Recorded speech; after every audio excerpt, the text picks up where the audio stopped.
आज आपण आमरस कसा करणार आहोत ते बघणार आहोत, ते बी एकदम झटपट। बघा किती छान दाटसर असा आमरस तयार झालेला आहे। पहिल्यांदा आता आपण आंबे घ्यायचे। मी 4 आंबे घेतलेले आहेत आणि ते चांगले स्वच्छ धुवून घ्यायचे आहेत।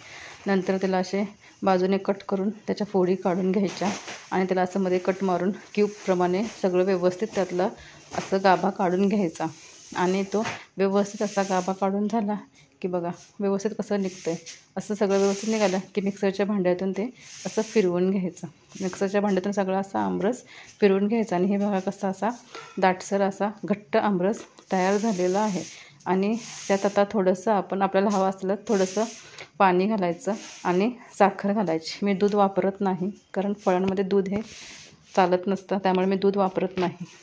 आणि साखर आपल्या आवडीनुसार चवीनुसार साखर घालून चांगलं हलवून घ्यायचं।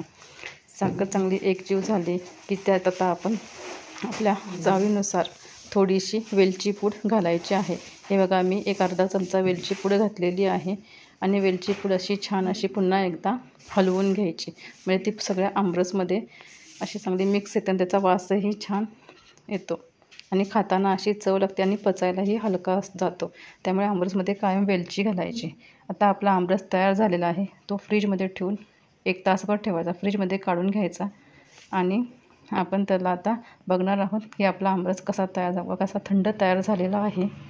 आणि त्याची कंसिस्टन्सी बघा अशी, मी जास्त मिक्सरला असा घट्टही वाटला नाही, त्यात मिक्सरमधून असा मोठा वाटून घेतलेला आहे। आणि आता तुम्हाला जर हा आमरसचा व्हिडिओ आवडला तर लाईक, शेअर आणि सबस्क्राईब करायला विसरू नका।